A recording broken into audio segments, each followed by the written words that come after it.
All right, well, it's 9 o'clock, so we're going to go ahead and get started. The Lord be with you. And also with you. Let us pray.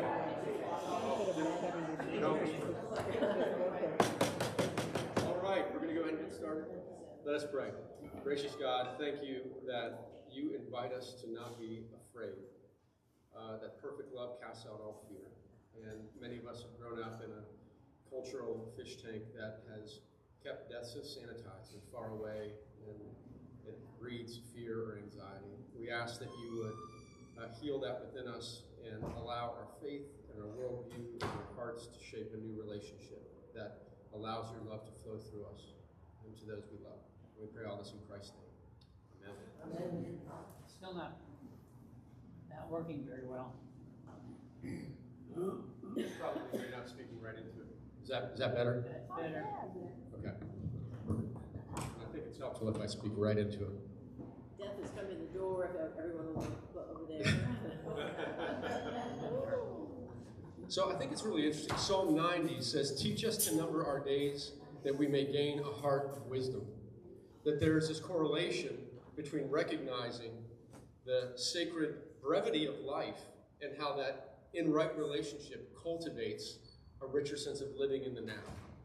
And you know, one of my favorite blessings at the end of the service is, friends, life is short, and we do not have much time to gladden the hearts of those who make the journey with us, so be swift to love and make haste to be kind.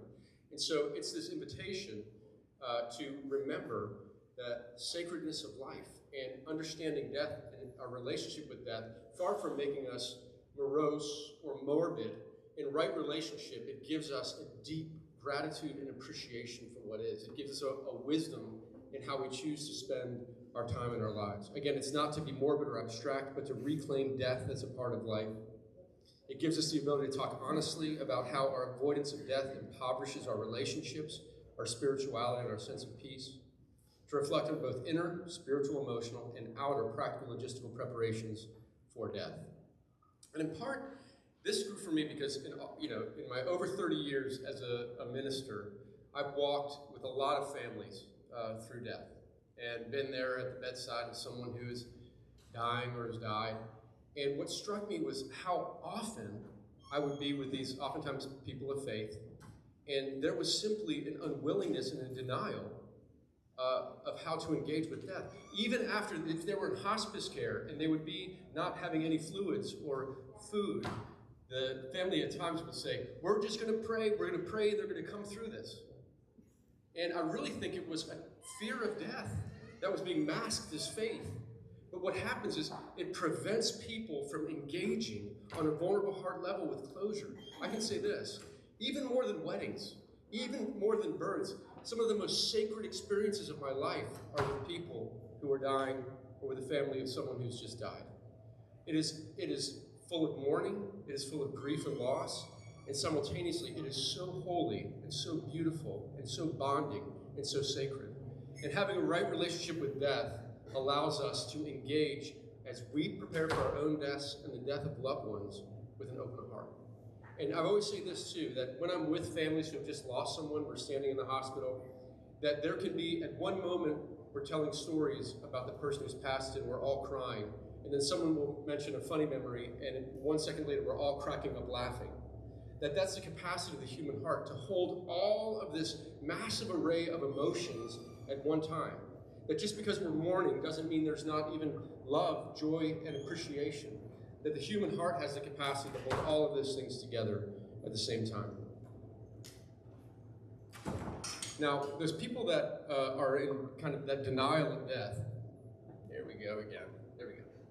It's not their fault. I mean, we've been raised in a culture that has sanitized death. That pretty much up until the end of the 19th century, everybody saw death often. Your whole family lived in one house together, and then when grandma was sick, the family was taking care of her. The kids were a part of that. When grandmother would die, they would see her body. Oftentimes they would wash and dress the body. Oftentimes the family member and friends would actually go out into the property and dig the grave and put the body there. Up until the end of the 19th century, death was not to be avoided. It was just a natural part of the cycle of life. But now, after the end of the 19th century, everything's changed. I can't tell you how many adults I've talked to who have never even seen a dead body. They've never seen a dead person because we are so distanced and sanitized from it. And I think that it creates this dynamic where we view it as almost like a failure of medicine if we die, instead of the natural part of what it means to be alive. Now, it was a communal event, and I just want to give a brief history of how we got here as an American culture. Because I can say many other cultures around the world still to this day do not have a fear of death, that death is a natural part of life. Do you remember last week when we were talking about the Day of the Dead, that Samantha and Samira said that in Cuba, the cemeteries, when you go to them, they're almost like crypts where you can actually open them up and you take out the bones of your dead relatives and loved ones and you wash them and perfume them. And I noticed in me, there was this innate ew. And I realized, because I've been raised in a fish tank of distance and separation. And so I've got this natural inclination that views it as icky, versus this culture in Cuba, they're viewing it as sacred and honoring, and even a part of worship of God and resurrection and life and death. And so how did we get here? Well, at the end of the 19th century, when the Civil War was raging, the number of dead that were dying far away from home skyrocketed. And they discovered embalming because they needed the body to be preserved to get all the way back home. And this started with morticians that were the ones that would do this. But this was quickly privatized, and now we call them funeral directors. And soon, instead of people dying at the home, you would take them to the funeral home, and as soon as they passed, or in hospitals, and they're separate from us. And soon, over time, it was really interesting. There was some sociologists talking about the mid-20th century. It was the first time in our history where sex was talked about more than death. It was a total paradigm shift in our cultural context, where death became something that we don't talk about very much. And over that last 130 years, we've shifted from a culture that is having death within our own homes and a part of caring for our loved ones to something that's outsourced and in the hospitals and away from us and a part of us. And the downside of that is that it then prevents us from experiencing the sacredness of this part of being alive. We view it more as a clinical failure than a natural event that's going to happen to all of us. When technology works, it's great.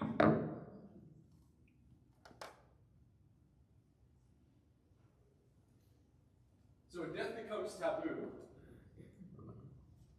becomes taboo, then grief becomes isolating. People don't know how to talk about dying or how to show up for the dying. And avoiding death keeps us from living deeply and connecting authentically. And so this is the invitation of why we're having this adult forum. And I know that many of you here, as I've talked to you, I see a very open-hearted relationship with this. But I think it's constantly an invitation, even through the lens of our faith, to understand what death and dying is about. Think about the Christian narrative that we talk about, how we think about death.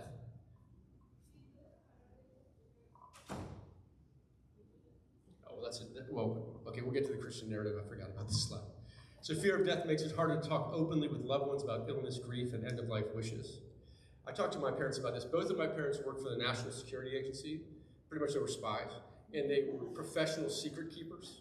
And so all throughout, I would find out, a week later that my dad had surgery. And I'm like, Mom and Dad, you got to tell me these things. And they're like, well, we don't want to be a burden. And I was like, you're not being a burden. It's not a burden to me. You're letting me know what's going on in your life. And I also think that sometimes when we're talking about illness or what we're wrestling with, in the name of not being a burden, we avoid hard conversation that prevents us from the sacred sharing of life and death with our loved ones. We often protect ourselves from discomfort, and in so doing, we rob ourselves of intimacy. Naming death honestly can deepen love and gratitude. Now, we're going to have some good time for both some large group conversations and small group, but I'm just curious, in your journeys and stories, can you recall a time where engaged about the topic of death openly, that felt sacred, that you felt the freedom? John? We've talked to us about it with our children all along, and planning for it and everything else. So it's I mean, they're still a little skittish about it, but they can't avoid me. So Yeah. Well, and I think it's and they're coming around. You know, when we first gave them our first will, they just said, "Well, I'll keep it in the envelope and I'll open it when you die."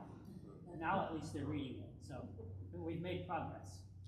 Yeah, I think the willingness to have those open conversations with your kids is incredible. And I know the Episcopal Church has some planning stuff.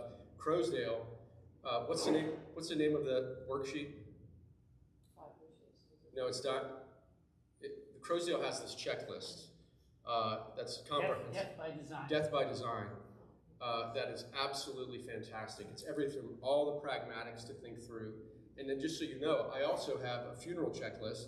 And when you're ready to plan your service, we can sit down and you can let me know all of your wishes.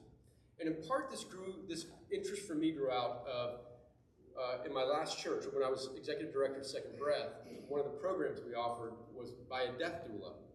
And I love that our culture is finally getting to the point where we actually have doulas, just like a birth doula, we have death doulas, people that are servants that help us care, that have us ask the right questions that maybe we haven't thought of. So we went through a 3-month program, one-on-one with her, where she was asking me to prepare for my own death. And when I did this, I was still in my 40s. And so on some level, it felt a little abstract, but the more that we talked, I was like, I mean, it was everything from the checklists of, wills and the pragmatics like that to the service, but it got down to, okay, if I'm in bed and unable to move, do I want a particular blanket? What music do I want playing? What room do I want to be in? Do I want the air to smell like fresh chocolate chip cookies? And it was all these specific wishes of how to do this in a way that was the most honoring and gentle and loving and caring. And it really opened my eyes to how much I'd just been in denial of these dynamics. So again, the gift of honest conversation, sharing stories, writing letters, saying I love you to make amends are all sacred acts of preparation. When we name our mortality, we often find greater tenderness and freedom. And I encourage this with our children.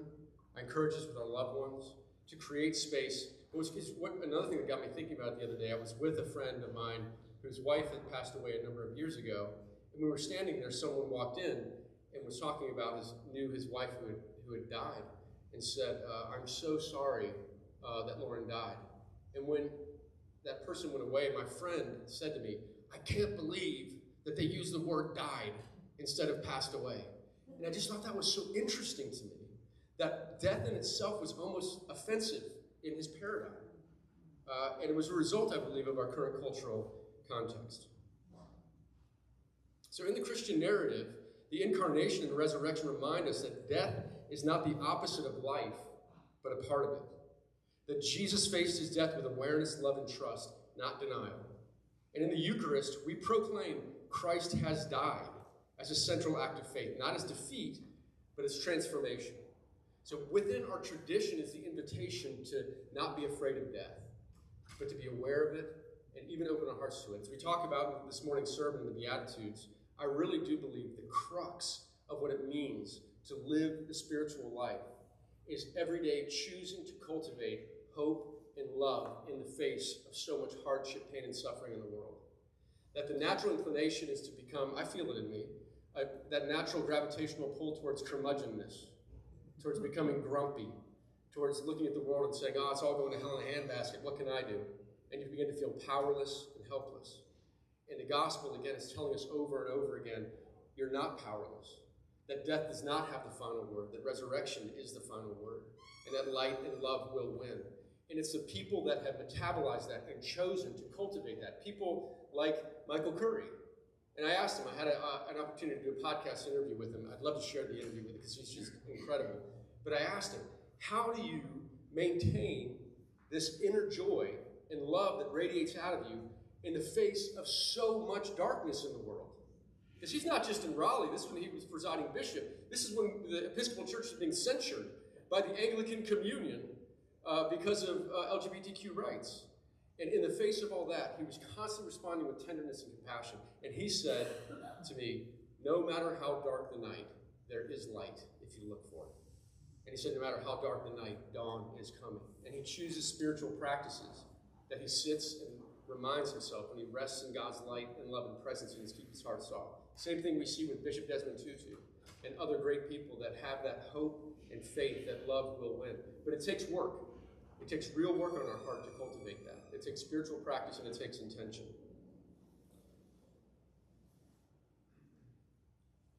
This is what Jesus said. Very truly I tell you, unless a kernel of wheat falls to the ground and dies, it remains only a single seed. But if it dies, it produces many seeds. And so Jesus is saying, even as we're alive, death is a part of that. That when we experience suffering and pain, if we're going to, in Richard Rohr's words, enter the second half of life, then we have to experience things that failures, our body's not working like they used to, we begin to get frustrated. We have to experience times where our ego is clearly not working for us anymore, where we're exposed, as not having it all together. That ego death and that suffering always invites us to letting go, to surrender. And in that surrender, we then experience the fullness of life. It produces many seeds.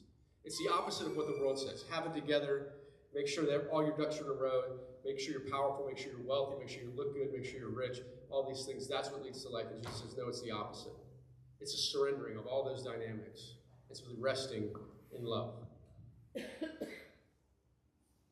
Here's the paradox of surrender.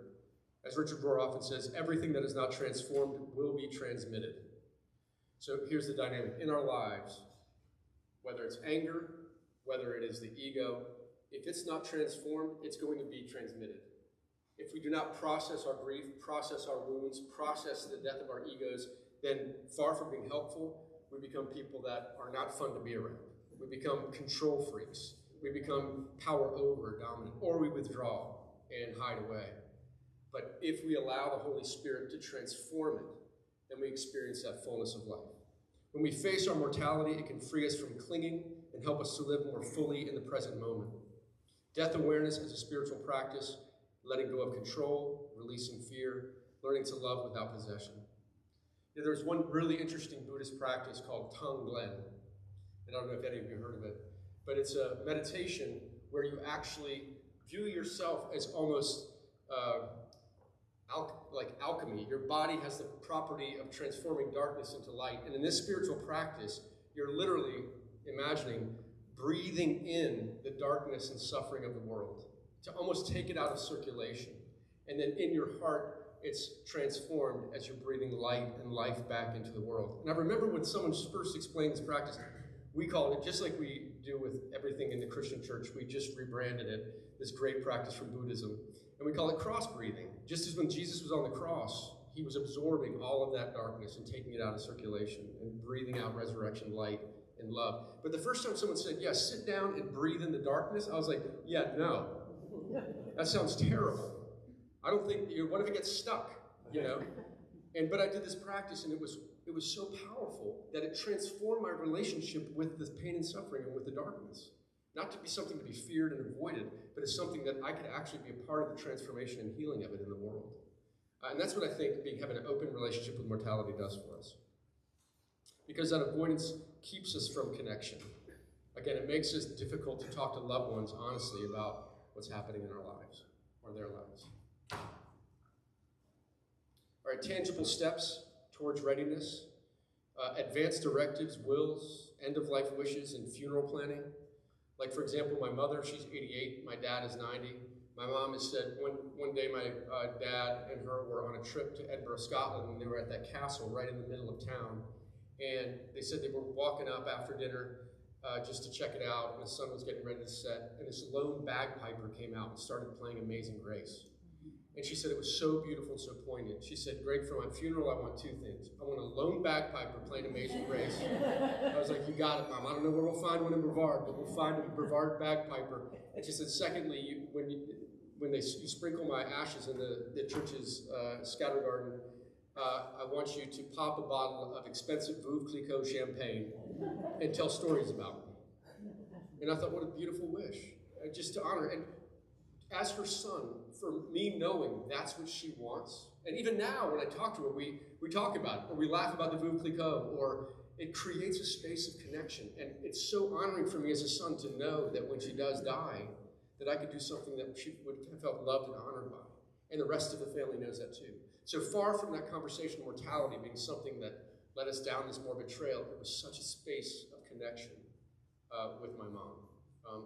And so that's the invitation. And I know John's working hard to do that with his kids. And you'll find, because of the cultural context, I found talking about death with my boys, 27, 25, and 22, they don't really want to talk about it. And it really is an intention of me continuing to bring it up, like John was describing, to begin to soften those messages that have been metabolized by my boys in Western culture and open them to realize there's something beautiful and sacred about it. Also, sharing these plans with loved ones to relieve future burdens. Yeah, talk about a burden, not knowing what the loved one wanted, and then you have to make it up. And I can't tell you how many people I've sat with who have lost a loved one and were sitting doing their funeral planning, and they're like, I have no idea. And then others that have said they want this hymn, this psalm, and and they feel so good about it, knowing that that's what their loved one wanted. So having those honest conversations is really important.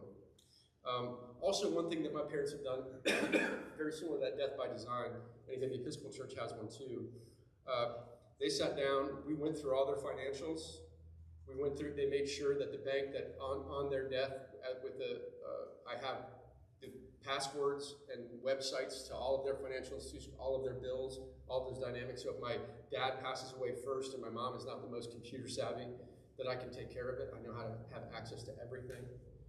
So they've shared with me and it was so honoring of me, and it just makes me know that I'm going to be able to love them and care for them well and walk them home. Also, an ethical will. I don't know if you've heard about an ethical will. It's sometimes called a legacy letter. It's a written document in which you share your life lessons, values, hopes, stories, and blessings with those you love.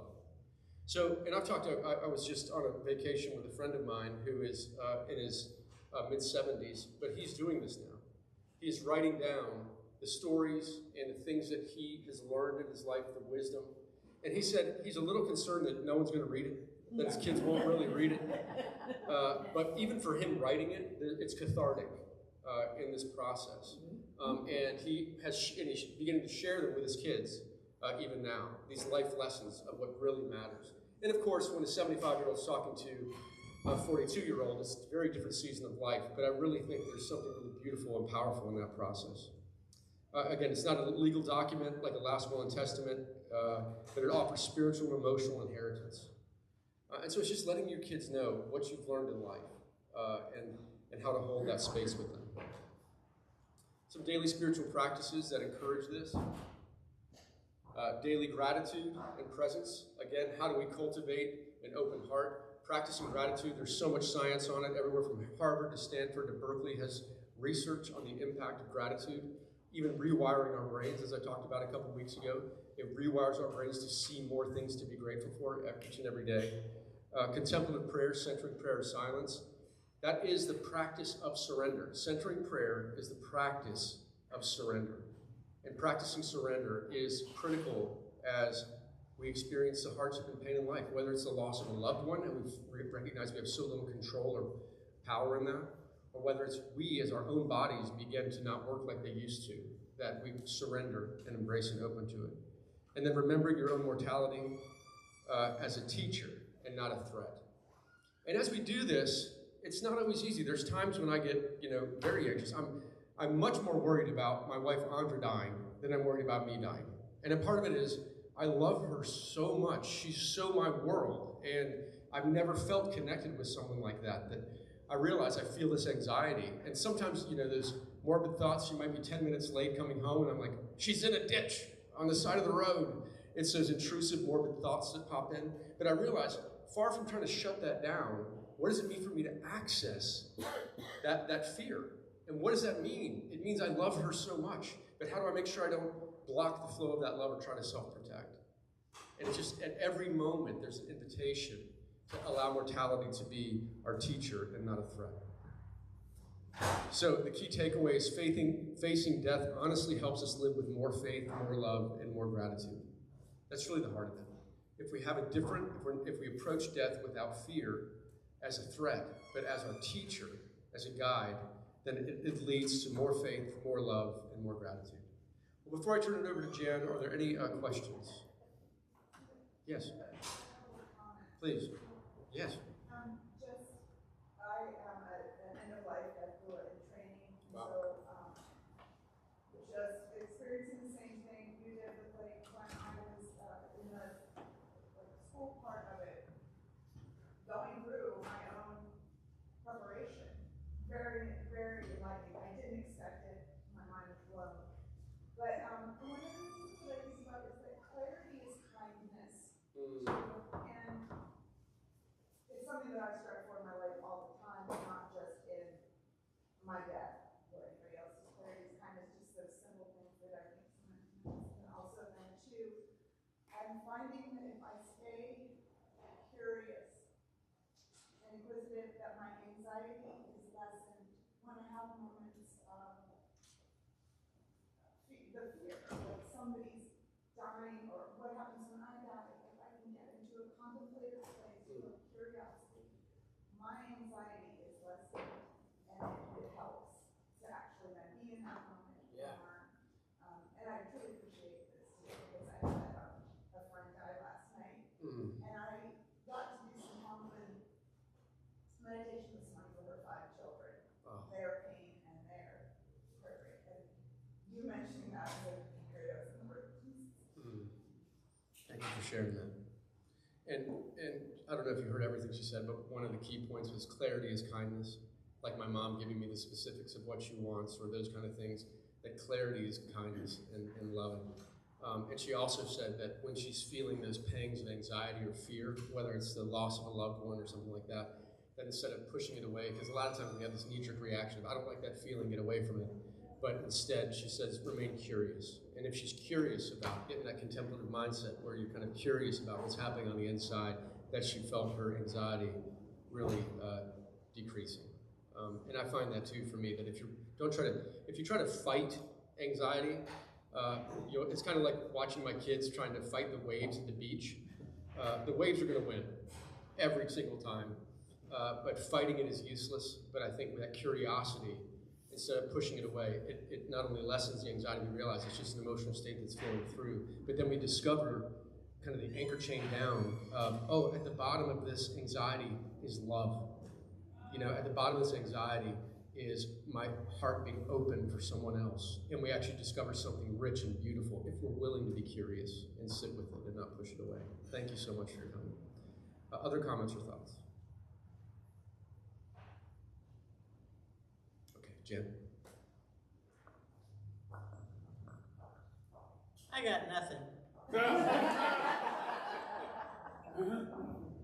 Now that he has effectively covered absolutely everything,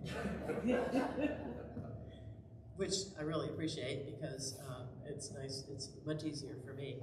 I have what I will offer is a bunch of random sorts of pieces of information, but also I know many of you took a question as you left last week, and I know you all have been thoroughly involved in thinking about those questions, and so I was going to ask anybody who had one that they thought about would like to risk saying anything about their question. Yes, sir, Donald. What were the questions for us? Yeah, there you go. Did anybody take anyone, and actually give it some thought? I don't care. I'm not going to. It'll go on your permanent record. But yes, Bill Yarger. Thank you. I saw that little slip. Okay. No. Okay. What was your question? Tell me when it started, and I'll read it out loud. It's the one. Jesus said, in my Father's house are many rooms.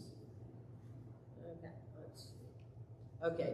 Jesus said, in my Father's house are many rooms. What do you think that means about the nature of eternity with God?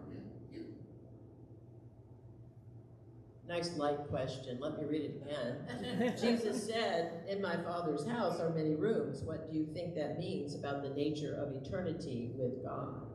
He has room for everyone. Great, he has room for everyone. Bill? I think it speaks to basic human fears. One is our needs. What is the need for a place to be protected?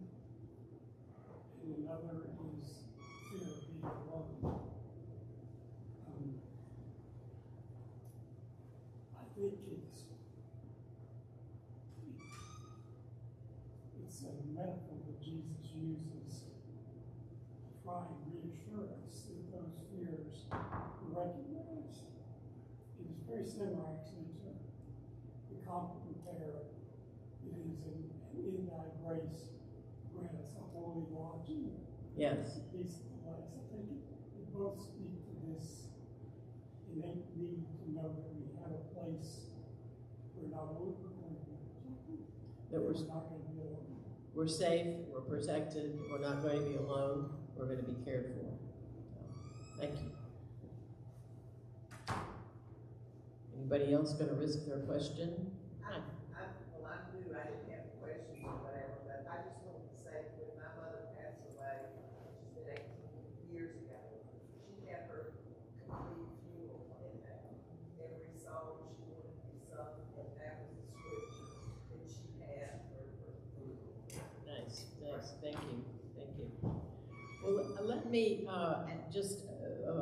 I'm gonna, as I said, I think I'll bounce around more than anything else because, you know, this guy did a PowerPoint and I just let my brain act like popcorn. So let me do this, okay? The piece that I got that for a long time the Episcopal Church put out is this. Has anybody seen this over time? We used to have them here. Cindy, you have? Okay. It's Faithful Stewards of Your Good Gifts. It's very thorough, outlining asking questions and outlining, for example, on about medical directives, and then gets very specific about what kind of care or non-care you want. Everything for signatures, a personal statement about my medical condition, and then it gets into, you know, writing your will and so on. Kay reproduced this for me. I don't know that the Episcopal Church is still offering it, but please come up and take a look at it if you want to. This is mine. It's incomplete because, you know, I'm one of those people who do it incompletely. I have a bunch of stuff scattered around, but not all necessarily pulled together. Michelle, have you been to any death cafes? I don't really happen a lot when I'm working and things like that, but I'm good friends with the people that host them at the Aquamation. It ends well. I was going to talk about that. And I talk to a lot of people who go to them afterwards and learn from them. Yeah. How many of you are familiar with the death cafes? Very few. I wasn't at all. And Michelle was talking about Inswell. Inswell is a funeral home in Hillsborough. It's very handy for me. I thought, that's great. I can just fall over and they can get a hold of me. They offer Aquamation. How many of you heard about Aquamation? A few of you. I'm signed up. It's a lovely young couple, Veronica and Hunter Beatty, who started this funeral home just in the last few years because they were taken by the fact that Desmond Tutu, I think, was aquamated. And in part, the choice for this, for Aquamation, and I'll say a little bit more about it, of course, but is that its carbon footprint is so much smaller than cremation. Cremation uses an extraordinary amount of energy, as you can imagine, to incinerate. And aquamation is a water dissolving process. And, Beth. Are you all right?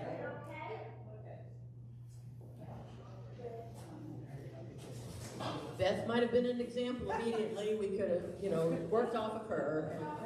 Yeah.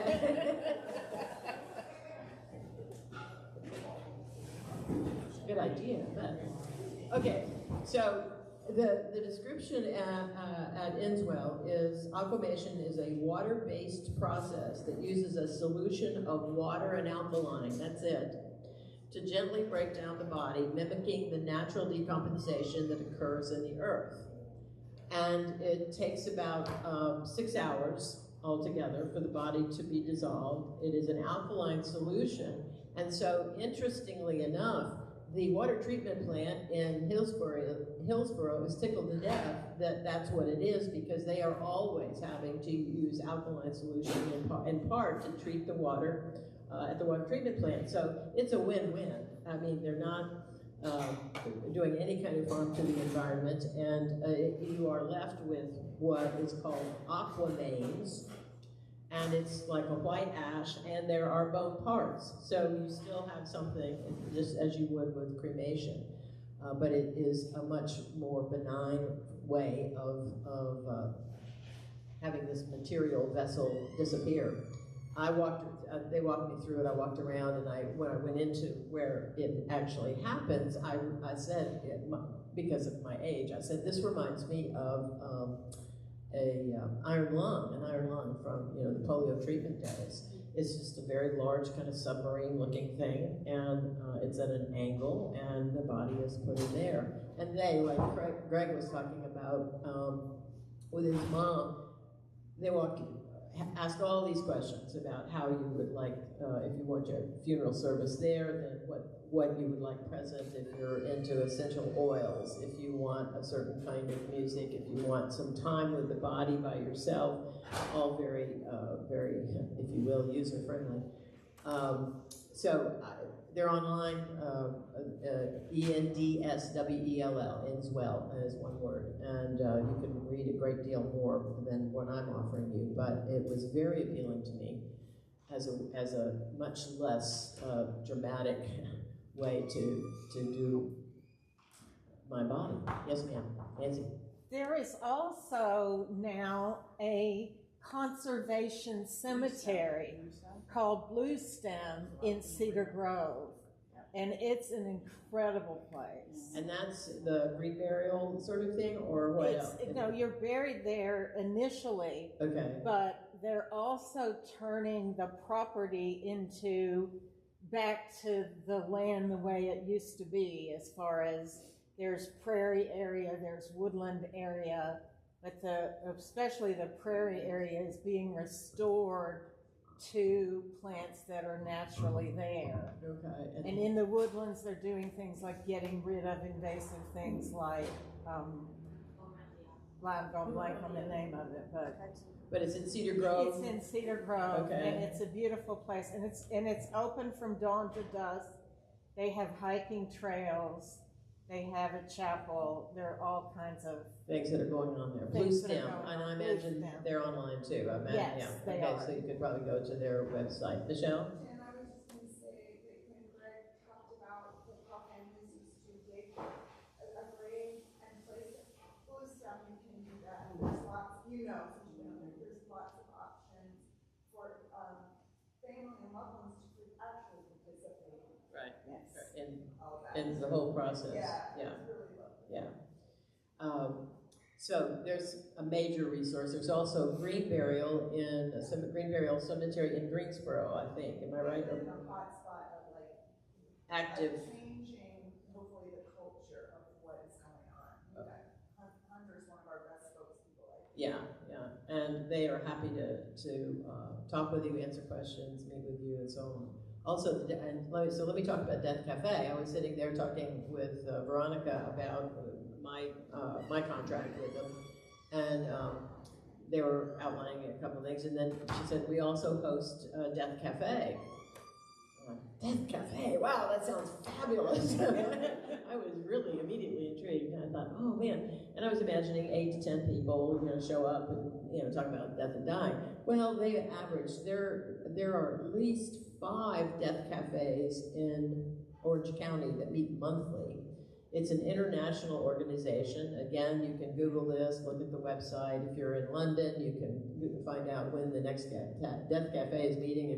It's kind of like AA if you want to go and be able to meet some people and have some things to talk about. It is not a grief group. It's not to go and be supported in that way. It's more about what we're doing here, which is questions about death and dying. I mean, if someone dies at home, who's going to pronounce the death? What do you do about getting someone there to do that? How long can you stay with the body? Are there legality things about that? How to use a death doula if you're in the process, you know you're terminally ill. So it's and the one I have attended many times because I'm so food oriented, it is the best potluck around. It is unbelievable. And that particular one at Inswell is third Wednesday nights from 6 to 8. There's rarely an agenda. Do you know, is it Sarah and Ann West and Sarah, I want to say whatever, I think that's right. Anyway, many people who are very active in this whole thing, like Blue Stem and Green Burial and Aquamation, and then there are death doulas that attend. We had a medical examiner attend one time, which was very interesting because bodies get lost in North Carolina. And then the problem with funeral debt for people who have no money to bury families, and how ridiculously expensive it can be, and how much in debt people can go. So it usually happens in a group about this size. There's usually 35 people there, and it was so big they had to break it into 2 groups at Inswell, 2 different nights during the month. And it's about a size like this, and after everybody introduces themselves, and it's a little cheesy too. There's some cheesy stuff because we end by singing "Happy Trails." I'm sorry, but that's Sarah's decision. I sing along. I remember Roy Rogers, but I found it very useful and very helpful, and such a nice environment just to be able to raise questions about burial and about those sorts of things. So ends well. A couple of books. Let's see, what else? Oh, 5 Wishes is another. This is another pamphlet that is very popular, and I think Inswell may have copies of this. Again, another way to fill out the kinds of things that you may want to answer questions about. The contract I have, for example, is $3,500. They do just like any other funeral home. You know, they'll go get the body, they bring it, they do the whole series of things, which is what you would expect. Again, on their website, they would tell you. I had some books that I was going to talk about, or mention at least, and I will. The other thing I was thinking about, working off of all of Greg's in-depth work that I really thank you for, Greg. The whole issue with media and death, and I'm thinking, you know, nobody really dies. How many times do you watch a movie where you think somebody's dead, and they pop up again, or a video game where people don't die, huh? Right, or it's just violent and never sacred. But one of the things I tend to watch when I'm riding on my stationary exercise bike, because I have to entertain myself, is martial arts films, Korean, Chinese, Japanese, and those guys take forever to die, and of course they have been beaten, slammed to death 15 times, and then they still stand up and say something really profound, of course. And so I think that's the other thing. I know that I'm used to people not dying. They're really not dead, because and you expect them, sure enough, they come back. And so there's a certain, you see enough of that, and if young people are watching that, probably more than any of us, there's a disconnect about dying being a real thing. And I think that's impactful in a way that it is hard to understand, because that's all people that are younger than that. It's all going to go. It's all going to go. John predicted it. Yeah, that's good. So I think that, as Greg's pointed out, it is such a challenging thing to talk about in a way that invites conversation, not just here's what I'm going to do. I'd appreciate anybody being willing to share what challenges they've met in trying to talk with family members or friends about what your preferences are for how you're wanting to have your service, or what you're going to do as at the end of your life. What's been that experience for anybody, if you're willing to share that?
That's great. It's very hard when you have a child who just, my kids are my kids, they're in their 50s.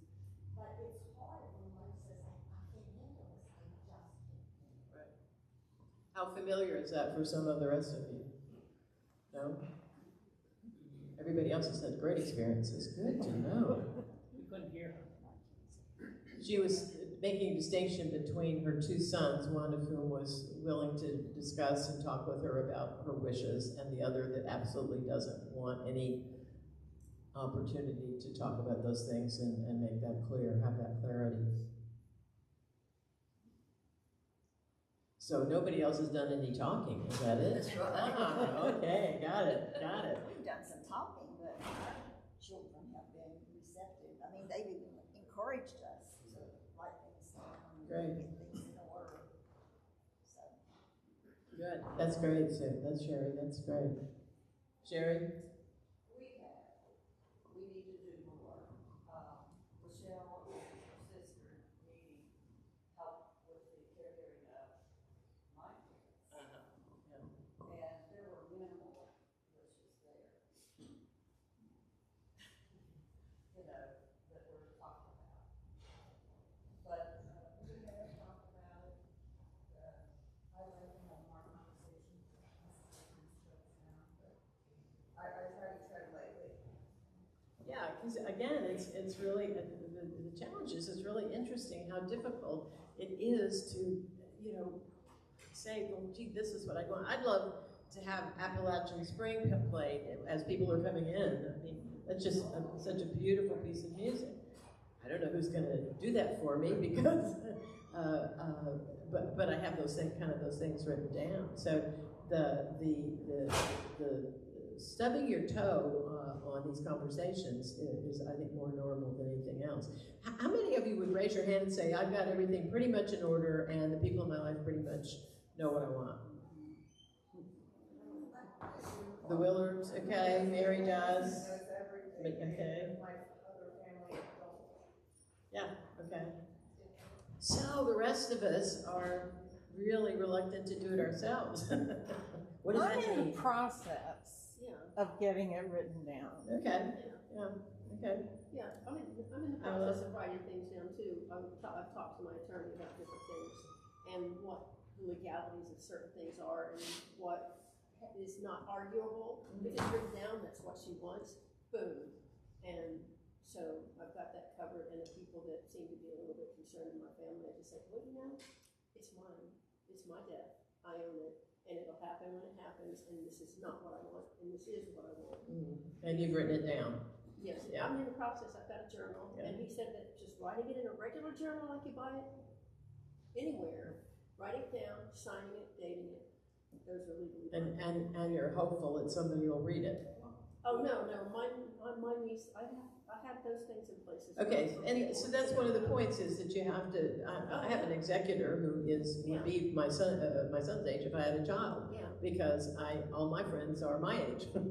And I can't ask for them to be an executor, and I don't have any family that would be taking this on. So making those things known are really important. Michelle, you were gonna. In the state of North Carolina, there's something that can be, it's called holographic will, and it is legal in the state of North Carolina. Often things if things are changing rapidly, you cannot change things in your will with your lawyer. Some things may have to go to probate with a holographic will. Usually things like this one probably don't. It is honored in the state of North Carolina, a holographic will. And holograph means you did a tape? Yeah. You did a videotape of yourself? I don't know what they call it, a holographic will. It has to be in your handwriting, you can't be dictating it to Okay. your sister or brother or whoever. And that it has to be in your handwriting and signed by you. Okay. It does not have to be witnessed by anybody else, but I don't know what's the holographic will. Yeah, one of the things that puts me off, I've got most everything of my stuff done, advanced directives, durable, power of attorney, those kind of things, is getting a notary and two strangers to hang around to sign. I mean, it's a pain in the neck to arrange that, and or to go into the credit union, or go into a bank and say, can we do this? To me, and that's easy enough. Right off the bat, it puts me off. Well, and banks don't want to do it anymore. They don't. They bank don't. does. Very Very hard. credit. My bank would not do it. I just had mine done recently. At Death Cafe, they talk about having a knock block, a knock box, or a knock book, which is next of kin. And again, Michelle, this will be stuff that maybe you're familiar with, but it was really smart, and some of you may already be doing this, but if EMT comes into a household because you've been called, then they often go right to your, say, your refrigerator to look to see if something's hanging on the refrigerator that gives them direction about how much effort to put into saving their life. That makes a lot of sense to me because there may not be anybody around, or somebody may call that didn't know you. And Sharon? There's also a most form. It's a pink form, pink paper. And you can choose how much care you want, what you want done. And it's different sections of a doctor's office, because your primary doctor should have MOST? MOST. Most form. Okay, because my doctor's office asks me every time, have you done your advance directive? And I always say yes, but I haven't gotten you a copy yet. Well, I'm lying. I carry mine in my wallet. Okay, I carry mine in my wallet also. okay, good suggestions. And a DNR at home. And a DNR at home. Do not resuscitate. Most of you know what a DNR is, a do not resuscitate. Again, these are details that are just important to know. I have so-called legacy access to 2 people who can get into my electronics.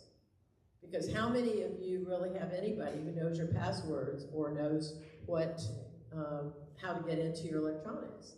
It's a big deal. I dropped dead today.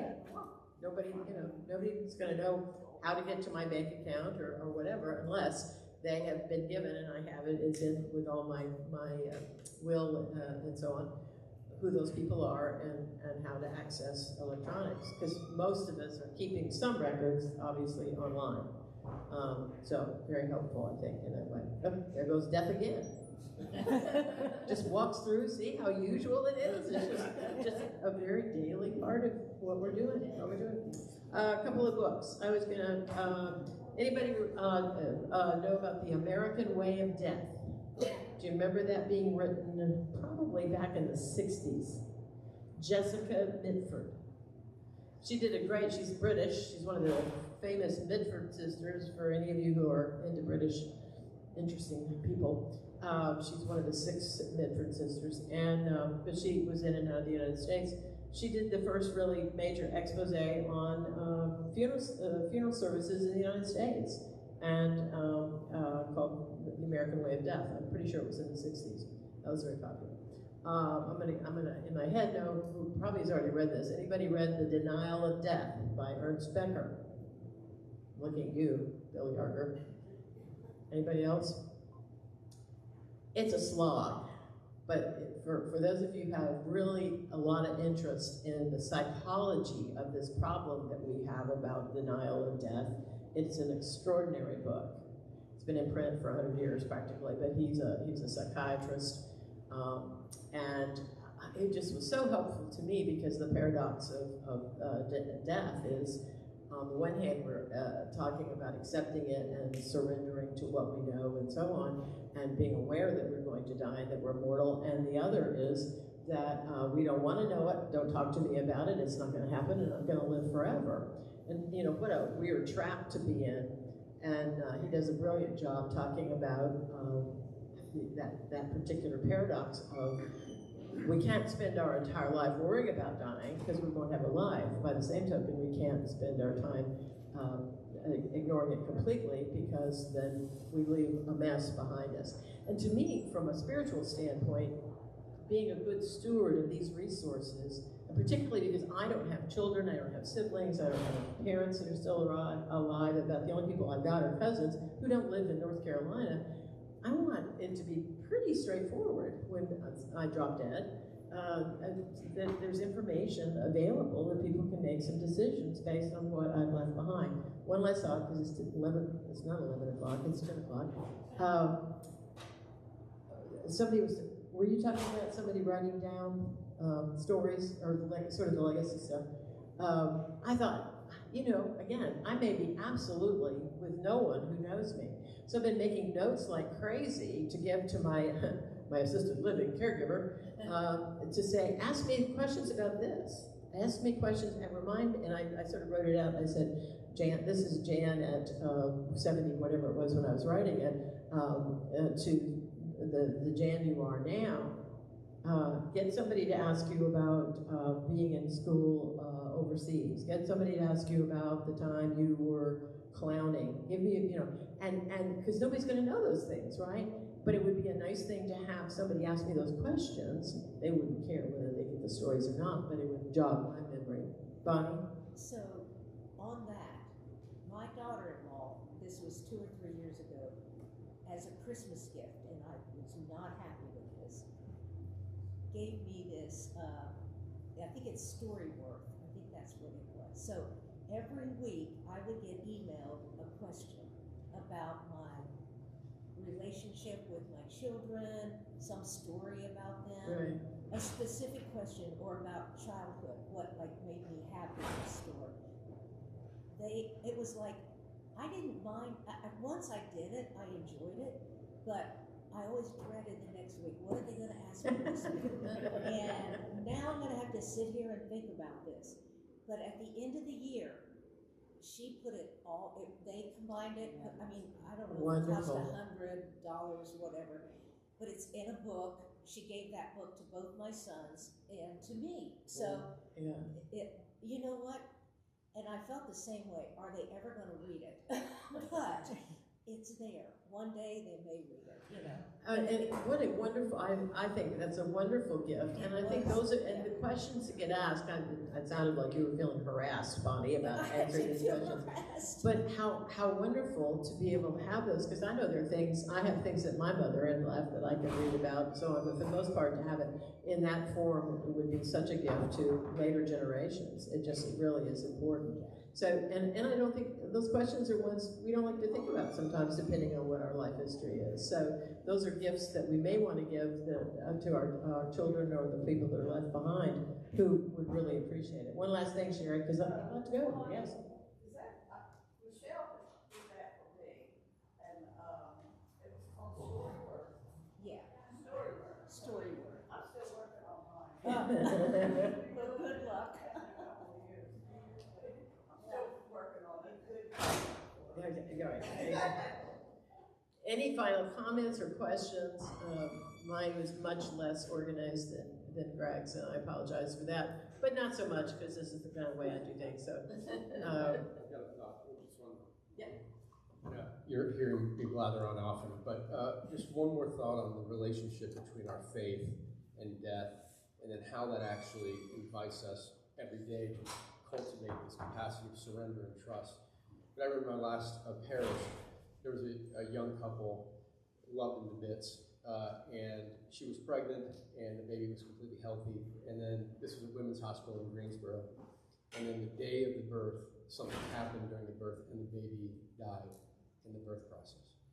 And I went to the hospital to be with them, and fortunately they had a policy at women's hospital that they're not going to take the baby away quickly, and the mom was holding this sweet little baby. And it got, it was all first day, all second day, and then it was in the third day, still holding this baby, and she could not let the baby go. And in part, it was allowing this grief process. And then, but I remember sat and shared with her, I said, well, listen, at the service, the priest in this role is in persona Christi, that it's in the person of Christ. And so when you're handing that baby to me, what's happening spiritually is you're handing your baby into the arms of Jesus. And that gave her enough comfort and enough hope during that service to hand sweet little June Alice to me. And then I didn't want her to go out empty-handed, in the chapel at the hospital was just, we have like 50 people there. And so we had a big bouquet of flowers, and I had everybody come and take a flower, a single flower, and then I said, there's time for words, this is not the time for words, just give them a hug and hand them a flower. And then she went around to each person and was able to hug them, they gave her the flowers, so she was able to leave with her arms full with a bouquet. And as I reflected on that, I was thinking about, even in present tense with my kids, you're never not a parent. No matter how old your kids get, I always just worry about them. And of course, my ability to have impact and control in their lives is almost non-existent at this stage as they're adults. But it's that same way I realized as I was encouraging her to surrender her baby into the arms of Jesus. It really is. I do that almost daily with my boys. I'm not with them, but Jesus is. And just that faith, that hope, that I might not have much control and ability, but if I'm not with them, they're always there in the arms of Jesus. So I really do think as we face mortality and wrestle with these issues, it invites us to more and more surrender every aspect of our lives into God's loving arms. Okay, thank you very much, everybody, for coming out. I know this is, and you guys powered through. One thing that's happening this week, all those hinges are getting WD-40. We heard them squeaking all adult forum. And secondly, John, way to go with the other distraction. Way to power through, everybody. We'll see you next week. Thank you.